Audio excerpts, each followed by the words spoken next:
And the older we get, we kind of put ourselves in a box sometimes and give ourselves these ceilings that, X, Y, and Z is just how life is. And, I'm going to get my running in, but I can't get faster. I'm too old now. Yeah. I can't run 50 miles a week. I have other responsibilities, and Let's Get Greedy is just my way of inspiring myself and, hopefully somebody else, but to find creative ways to challenge those ceilings and those limits. And we're not all going to be Olympians, but we can all put in, that level of effort within our own sphere of day-to-day life and try to do great things within the range of what's possible to each one of us.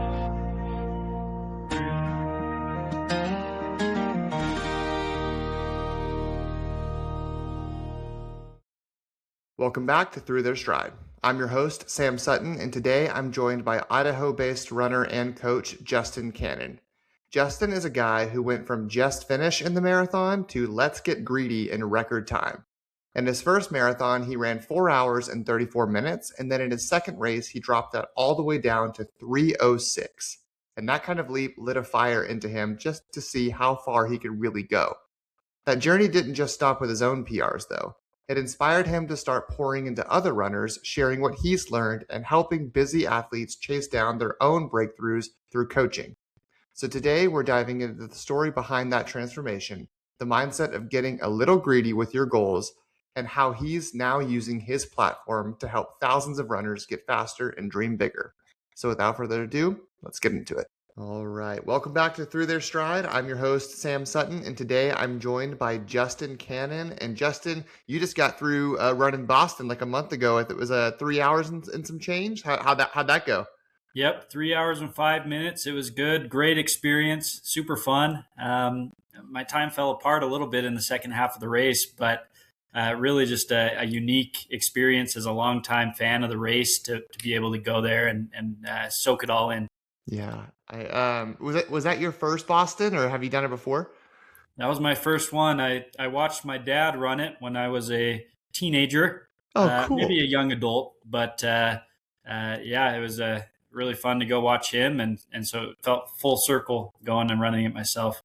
Awesome. Yeah, my mom qualified and ran Boston twice when she was in her heyday.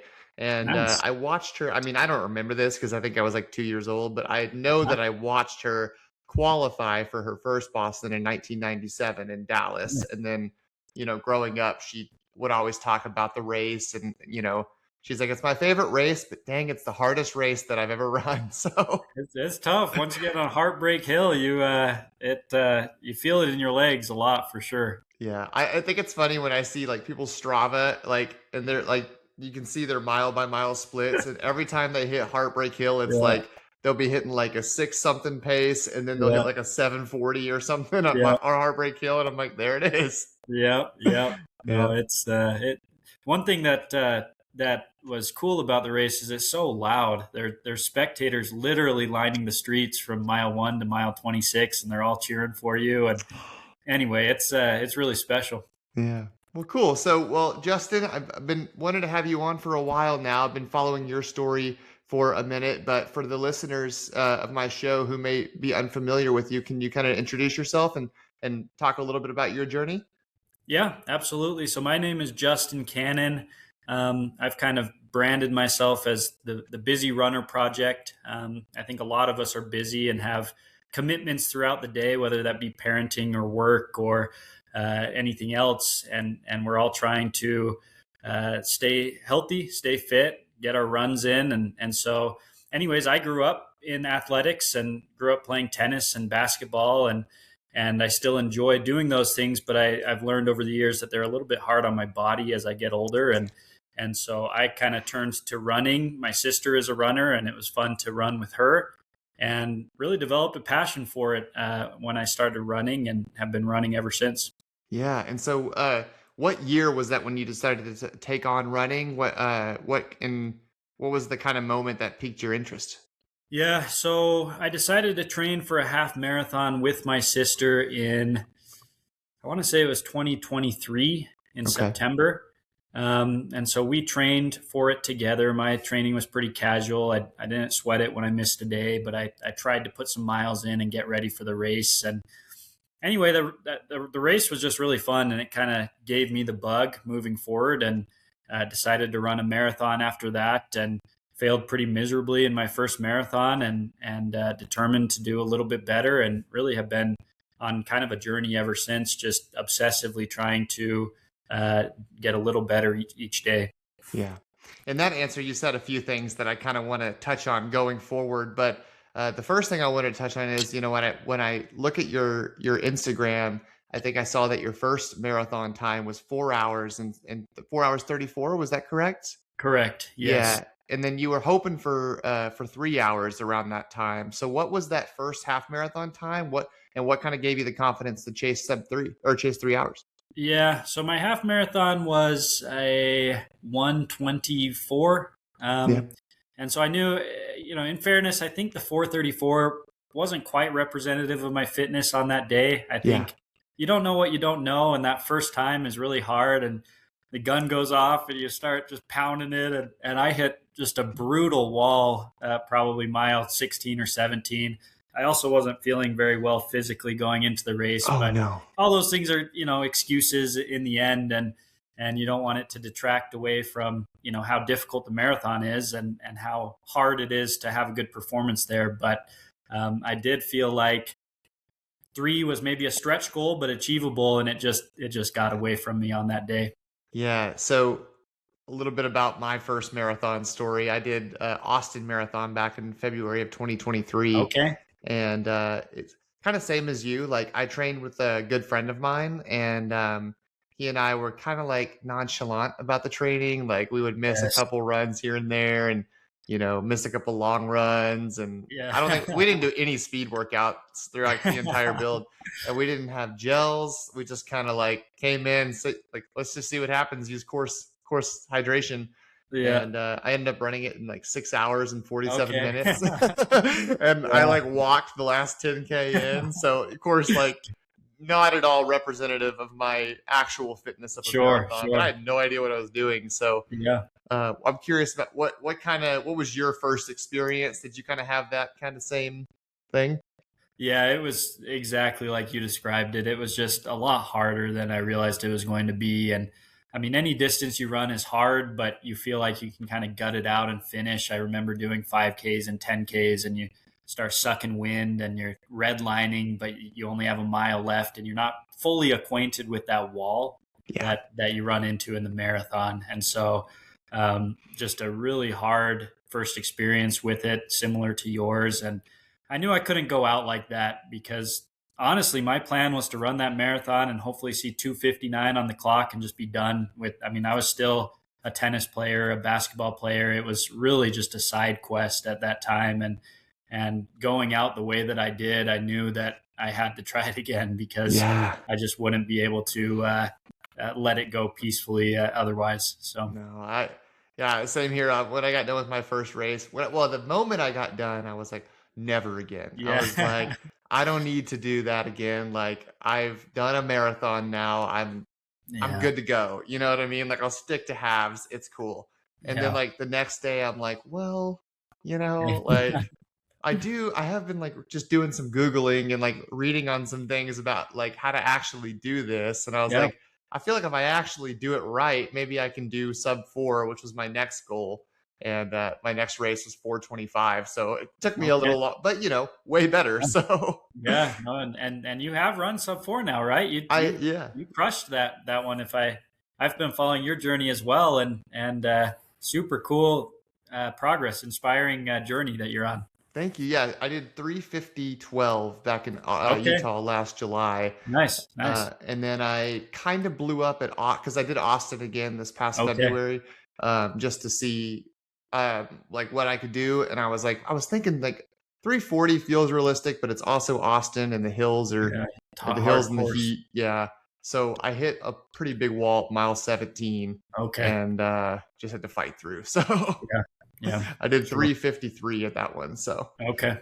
nice. Yeah. So going back to you, so after your first marathon, you like really got better. So like, can you talk a little bit about what happened between 4:34 and that time? I forgot. It was was it, can you remind me of the time? Yeah, so my second one was 306, and then the next one after that was 239, and so that all happened in the span of 1 year. First and foremost, I will recognize that I was very fortunate with just a really good bill of health over that time frame, and I think that's such an underrated factor of you just can't be consistent enough to excel at the marathon if you're always getting hurt. And I've had other builds where I've navigated the injury bug, and it's not always your fault, but it does take you away from your goals. And so those two blocks where I went from 434 and maybe I was in 310 or 315 shape and I just ran a 434, and so the improvement sounds a little more stark than maybe it was, but I did get faster. um, Yeah. and it was just a good bill of health. I became really consistent with it. I was still a beginner and still really new. And so you're in that phase where you're improving pretty much every run that you do, and you don't have to work very hard for those gains just because you don't have, years of running that have kind of plateaued you over time. And so it was really fun. I was just seeing time melting off my 5K and my 10K and my half and my, ultimately my marathons. And, really made me fall in love with the sport. I haven't really been able to take a step beyond that since, but I'm still working towards it, and hopefully one day. Yeah. That's awesome. And your PR right now is 239. Is that correct? Correct. Yeah. Yeah. That's pretty fantastic if you ask me. Well, thank you. Thank you. Yeah. So how did you get to 239, and um like what was the journey to get, and what was, first off, what was the feeling like to go from 434 all the way down to 305 and just feel that validation that you're like, okay, like I actually am good at this. Yeah. That was a fluke, and now let's just see how far we can take this thing. Yeah. I was probably almost as happy running that 306 as I was the 239, because like you said, it was just the validation, almost relief. Like, the marathon is hard. I'll give it that, but it's not impossible. And Yeah. it's something that I can work on, and it's something that I can compete at and try to get better in. And so I guess the journey was really just kind of acquainting myself with more and more mileage. From the 434 to the 306, it was probably 50 to 70 mile weeks, and my body handled that reasonably well. And so I kind of took the ceiling off going from 306 to 239, and I was trying 80, 90 mile weeks, and the body started to kind of protest that a little bit, but largely had a good injury-free block going on that one as well, and ultimately was able to run the 239. But it was a lot of doubles in the morning and the evening to try to get the mileage up without doing a bunch of long runs in the same week, and just kind of structuring my day around, okay, when am I going to be able to run, and making sure I follow through with that to try to hit I knew I needed a lot of mileage to get to where I wanted to go. Yeah. Yeah. And it's interesting. So you said you peaked out at like 50 to 70 was that going to 305? And then Yeah. what was your mileage getting down to 239? Yeah, it was my biggest week was 100. Okay. I only did that once. It was mostly in the 80 to 92 range was my mileage in that build. Nice. Yeah. That's pretty good work. Like, in a significant increase. So what kind of helped you get to that number and get to those and keep, making that a consistent thing?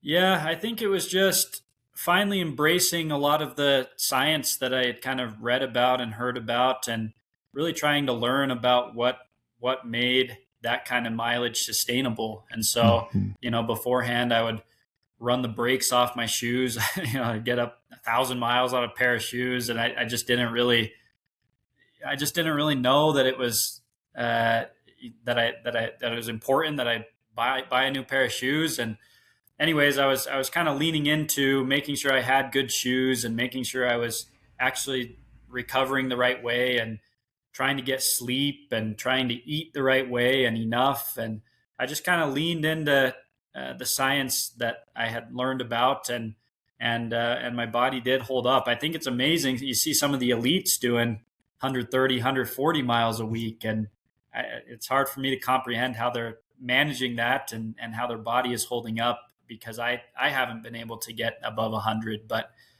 I was able to kind of hold in that 80 to 90 range and be okay. Yeah.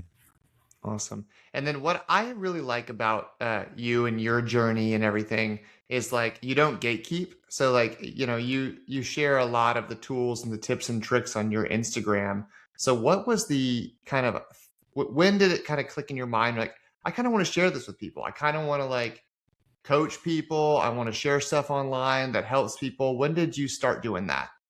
Yeah, I think it was somewhere in that build between 306 and 239 that the light bulb kind of clicked on. That, for me it was just an exhilarating training block, and I was Hmm. like, man, more people don't know what this, more people should know what this feels like, because it's so fun. I mean, Yeah. I had often thought running was just something you do to stay in shape for the things that you liked to do. Yeah. And then it started to hit me that no, running is actually fun in of itself. And I feel better when I run, and I feel, more able to do the other things in my life. And I Yeah. felt like I was a better dad when I was running, and a better husband when I was running.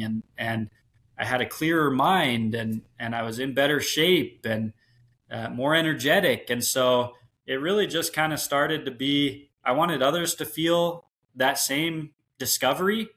And, there are a lot of people that are a lot faster than I am, but I started to feel like I started to feel confident in the runner that I was, to where, I felt confident putting out there what I was doing. And it just kind of turned into coaching and creating content on the side, and just seeing where that journey takes me. Awesome. Yeah, I think it's like super cool. Like a lot of the stuff you talk about is not only tips that it's like fueling and things of that nature, but it's like you know stop. You gotta stop playing other sports. I saw that one that the Yeah. other day is like you can't keep playing like tennis and things of that Yeah. nature. So did you kind of miss having to drop those sports whenever you did it? And what was that? What did that kind of look like? Yeah. Yeah. And I still do sometimes. I love tennis and I love basketball, and you just can't, there's only so many hours in the day, and you can't optimize for everything and maximize everything in your life. And it got to the point to where I knew that if I wanted to see what kind of runner I could become, I just had to cut back on some of those other activities. And not only from a time perspective, but on a, from a mechanical load perspective. I mean, they're hard on your body. And, I'll go play a tennis match and not really want to run that day or the next day, because I'm Yeah. recovering and I've got, a little bit of damage to my body. And anyway, it just kind of, it became a fork in the road of sorts of, how much do I want to explore the running thing? And I decided that I did want to explore it, and cut back a little bit on some of those other sports that, had their day in the sun and were really fun for me, but are less a present thing and more a hobby thing. And running, you feel like you can compete at any age, and try to become a better self through running, instead of just, something you do for exercise one day. No, for sure. So a couple of weeks ago, it was before we had our district track meet, and it was the same. Okay. District track was on Friday, and then my Saturday was my first attempt at sub 25K. And Oh, I was like, but the Wednesday before district, we had our last practice of the season. And I told the kids, I was like, all right, like there's really nothing that I can prescribe you guys from now to, Friday that's going to make you any faster than you are now. So I was like, let's have some fun and let's play some football. And they're like 16 years old, so they bounce back just fine. yeah. But like Yeah. I played football with them, and I was playing quarterback, and it was 3-on-3, so I got to like run with the ball and everything. And one time I like made this move, and one of my juniors like body checked me by accident, Oh, like total. And he was like, he's like a pretty strong kid, and I like yeah. hit the ground and like was hitting the ground multiple times. And the next morning I was like, oh, I'm sore. So yeah, as a 31-year-old individual, like if you're gonna Yeah. start playing other sports like basketball, football, tennis, I mean, like you'll pay for it if you want to actually run solid marathons. Yeah. I agree. 100%. Yeah.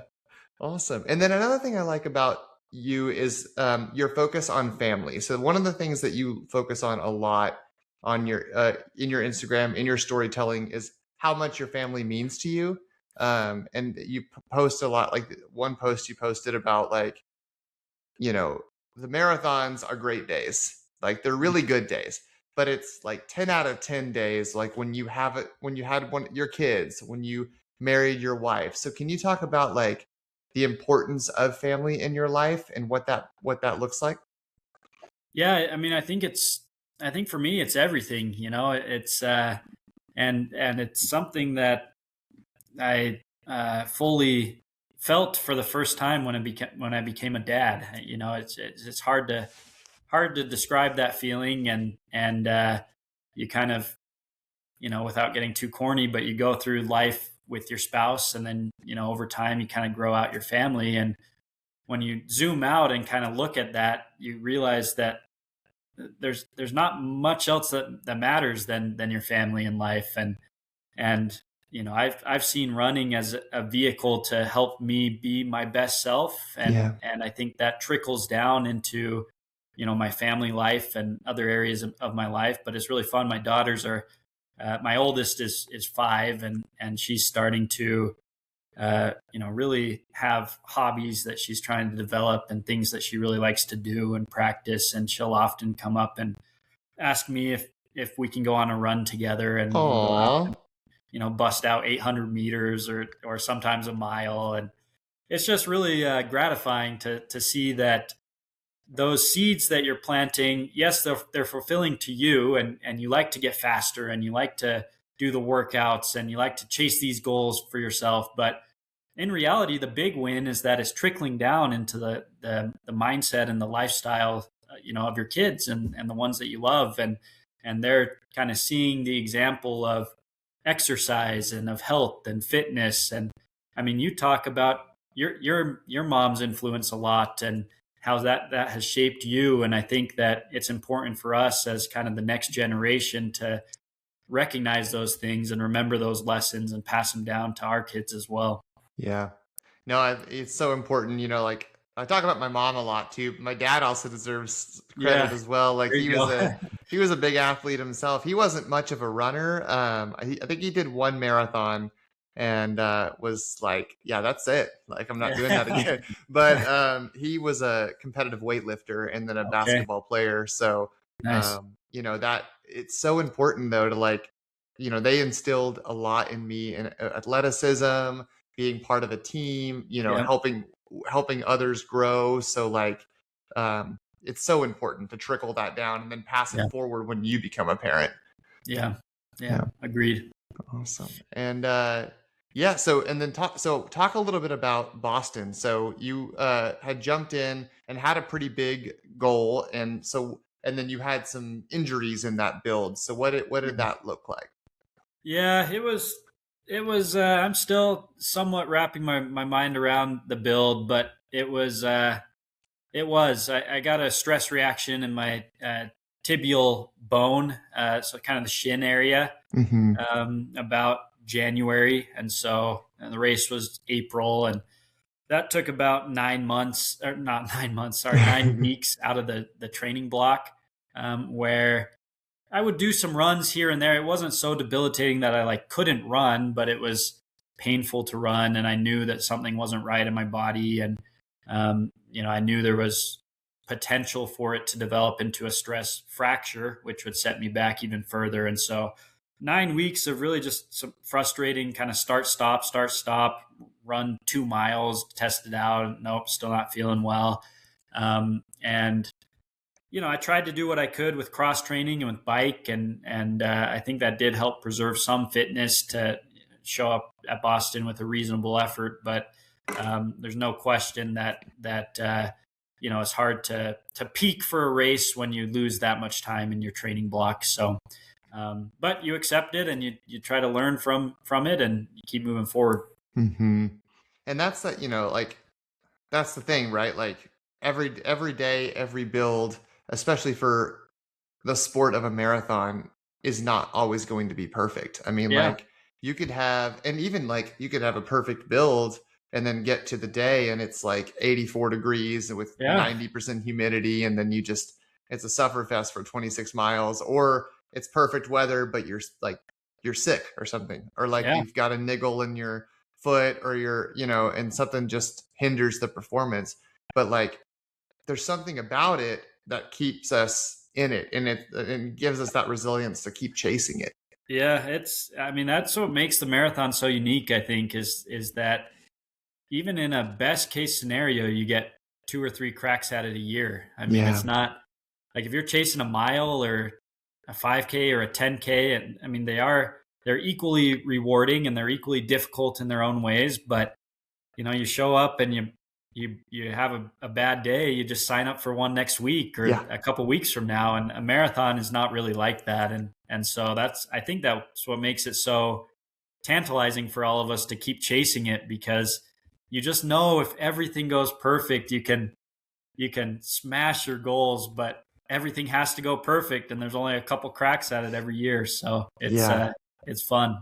No, it's funny. I ran that 5K a couple of weeks ago, and the first attempt at it, it was like there was a wrong turn situation, Oh and like the course wasn't well marked, and then my shoe came untied in the no. last like 400 meters, and I was like, this is a Vaporfly. It's a $300 shoe. I'm not running. I'm not losing this shoe. So Yeah, I yeah, ran 2011, and then the next weekend because I was like, I'm so there. Like I got to yes, get sub 20s. So I yes, got a new, next one on the calendar the very next weekend and ran it. yeah, But like similarly, if I ran 353 at Austin when I wanted 340, there's yeah, no way I could yeah, jump and do another marathon the week later and be like, let's go try. I'd be like probably yeah. running like a 4 something.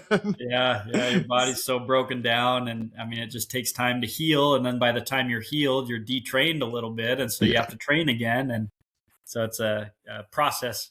Yep. It's I heard something on a podcast the other day. It's like the marathon is a terrible mistress. Like Yeah, it always leaves you wanting more and doesn't yes, always treat you right. yes, yes, a hundred So percent. yeah, well, cool. And then so you obviously you post a lot on Instagram, but it seems like you also take on clients for coaching. So Yeah, when did you like start coaching, and what does that look like for you? yeah. So I started kind of indirectly, I mean, informally coaching when my wife actually kind of got into running, and so she and I started working together.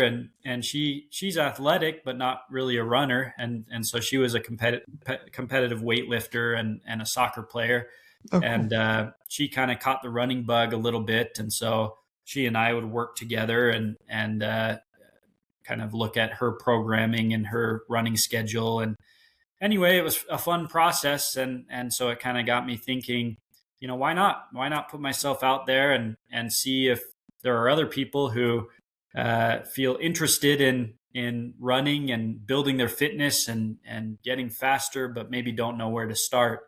And it has gone well from there. Awesome. Yeah. And it's probably kind of a rewarding thing. For me, I informally coach, like one-on-one for a couple of friends of mine, Nice. and get to give them, I don't like, they don't charge or anything, but then I Yeah. also get to do, track coaching, which, is something that I get to take my experiences and give to them. And it's very rewarding because I'm like, I actually get to use this for something bigger than myself now. Yes. Yes. Yeah. And what does that give you as a runner?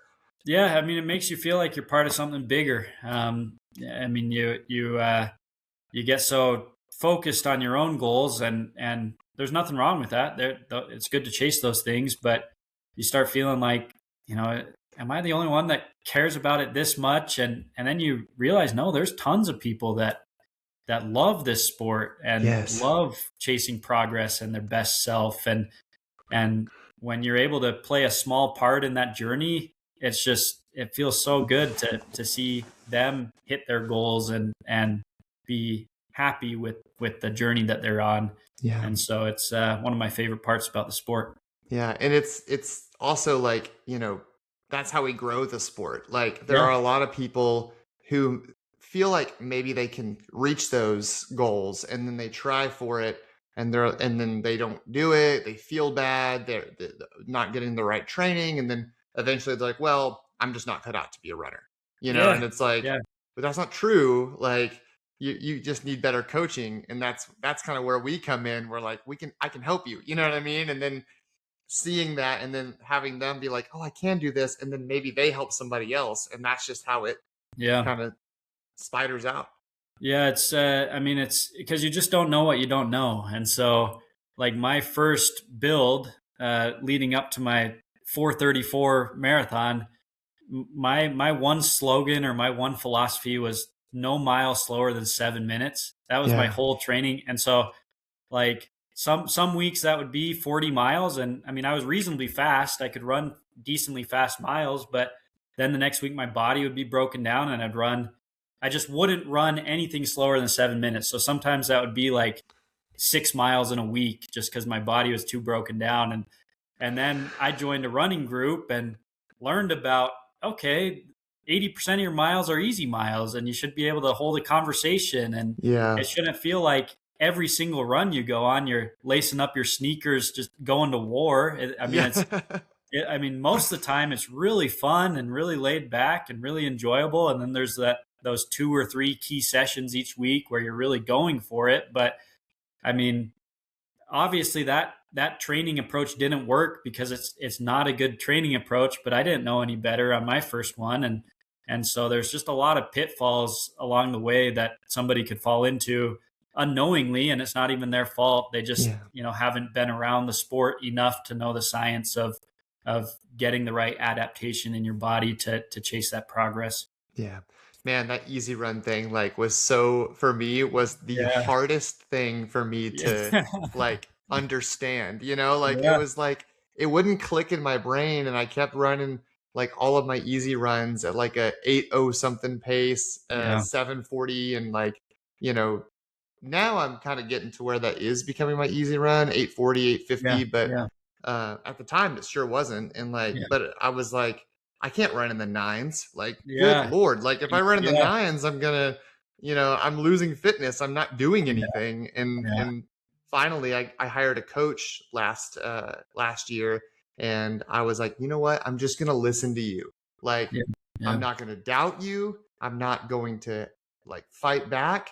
You put training on my calendar, I'm just going to do it. If you say Yeah. my thing on there says a 9:40 or a 10:10 pace, dang it, I'm going to run a 9:40 or a 10:10 Yeah. pace, and just listen to you. And sure enough, like I ran the best marathon of my life, and like and then it kind of once you do it, once you've like done the whole thing the way you're supposed to, and then you do it and you hit your time, you're like, okay, now I That's what it feels see. like. Yeah. Yeah, you have to see it first. Yeah, I think there, at least for me, there's a little bit of ego in there that I had to set aside of like, I know I can run faster than 8:30 per mile. So I don't want to post, 5 easy Yes. miles at 8:30. And so you just turn it into, you're just redlining every single Yeah. run, and it just doesn't isn't conducive to progress. No, I so I've been listening. You've probably heard around the running sphere with Vincent Mari running his 2:05, Yeah. and Incredible. yeah, and he ran like his easy run, or all of his easy runs were like in the 5:50s, and Yeah. I'm like, I'm really just curious as to how long he's going to be able to like keep Yeah. that trajectory, and I hope he does just for his own sake, but I Yeah. wonder like as he gets more sponsors and gets more like eyes, working with him, maybe they'll slow him down, or he'll start slowing himself down. So Yeah, it's interesting. I mean, because that's the tricky thing about it is that we all have different physiology and different bodies, and sometimes there is someone who can take on harder efforts more frequently. But a lot of times it is smart to work in some super slow runs too, and it's yeah, just fascinating to see. all these different journeys play out, and really inspiring to see those that find something that works and just ride it to the top. Yeah. Yeah, it's so cool. It's fascinating to see how other people train because, like, Yeah. you know, some people like do a lot more cross training than they do running, and that's always interesting. So, and it seems to adapt well for them. So it just super interesting. And you do some cross training yourself, right? I've seen you on the bike a little bit. Yeah, I mean, I mostly stick to running when I'm healthy, but I do like the bike, and I tend to go to it especially when I'm feeling injured. Yeah. This is kind of a random question. What do you think about swimming as a way to help cross train? Because I interviewed someone and he'll be on next week. His episode will air, but he's like, I use swimming a lot because like Yeah. it doesn't it's not as like impacting on Mhm. your joints, and it really does kind of lower your heart rate and increase your VO2 max.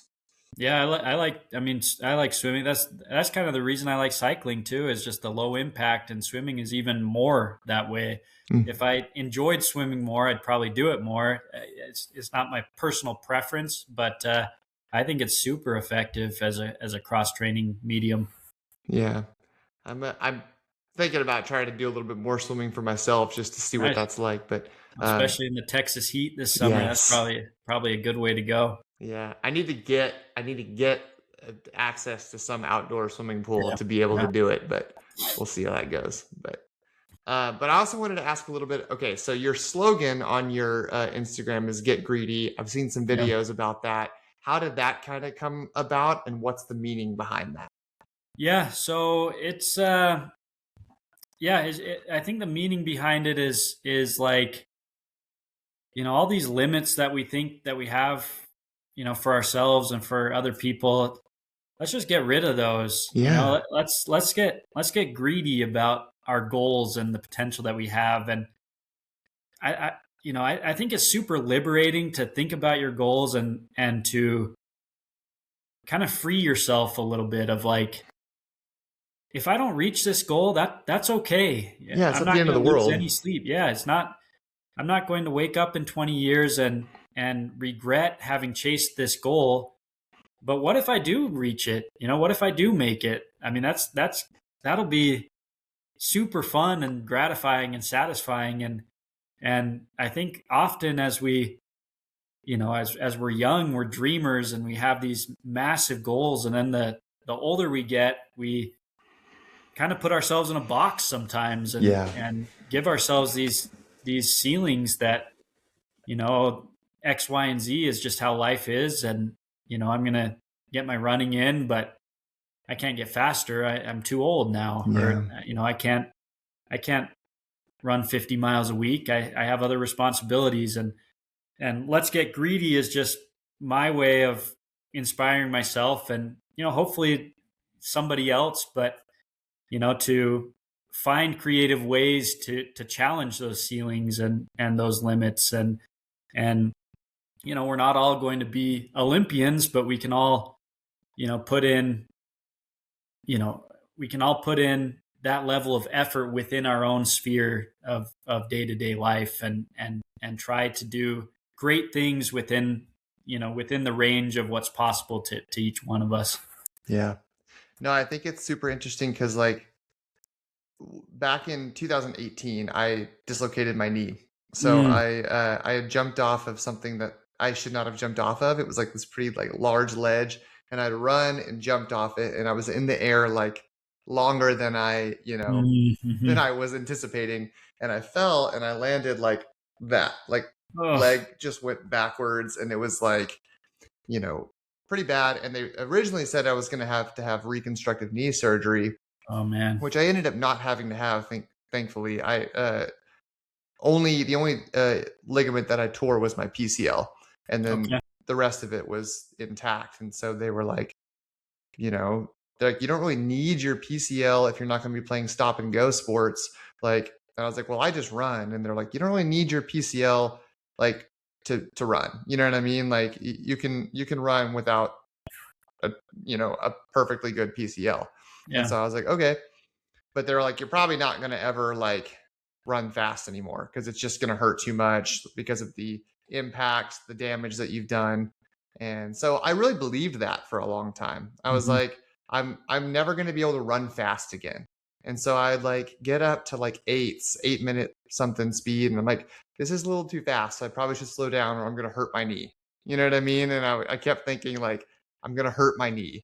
And like, but I started seeing like other physical therapists and they're like, well, your knee's really not that bad. Like, Yeah. it's sure there's got some trauma to the joints and everything, but like, you're not, I mean, you can try, you know what I mean? And it's Yeah. just like, Yeah. well, dang it, why not try? You know Yeah. what I Why mean? yeah. Like, and that's kind of when I like in 2023, I decided to take on really getting better at the marathon. And there was some thoughts in my head of like, maybe I shouldn't because of my knee. And I was like, yeah, but why not? Like, what Yeah. happens if I just Yeah. go for it and see? You know what I Yeah. mean? And here we are. Like, my knee doesn't really hurt that half the time. Yeah. You broke through some of those limits, and and it can just mean too, let's get greedy with consistency. I mean, not Yeah. everyone has to chase breakneck speed, but let's do hard things, and let's get in the Yeah. habit of pushing ourselves and seeing where the chips fall, because I don't think there's anyone that's life wouldn't improve by just doing something hard every day. Yeah, and like you said earlier, like running and chasing these goals makes you a better father, like a better Yeah. person, a more energized person because what you're doing is giving you life. Mhm. Like it's giving you a purpose almost like outside of your everyday life. And I think that's so important for like just for everybody. Yeah. No, I agree. It's been a game changer for me and for you, it seems like, and it's a fun journey to be on. Yeah. Awesome. Well, okay, so I saw you started training again already. So I've seen you've been logging some miles on Strava and starting building back. So what's the next thing look like for you? Yeah, that's a good question. I think I would like to run a fall marathon. I haven't fully locked anything in yet, but I'm kind of training as though I'm going to be. So I'm looking at a couple races that are potentials here in Idaho and Utah, mostly. Um, I'd like to run the Houston Marathon maybe in January. I'm in Texas fairly often for my work, and so I always am interested in those Texas races. I did the Austin half marathon. You were probably there at the full. That was Oh, really? this This year. year? Yeah, yeah. I did the Oh, I half. can't believe we missed each other. Yeah, yeah, yeah. That's too bad that we missed each other. But anyway, so those are kind of some ideas swirling around my head. I'm trying to just kind of keep myself ready. I've been a little hesitant to put a stamp on a specific race, just as I'm kind of working fully back from some of these injuries.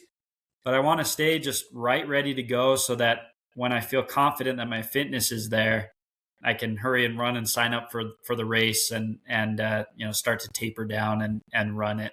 I Yeah. really don't want another race. I mean, someday maybe, but I don't want to have two races in a row where I don't have the training block that I want to have and I underperform, and I don't want to Right. start stringing those results together. And so I think I'm going to sign up for a race kind of late in the block when I know I'm healthy and I know I'm fit and I'm ready to have a good race.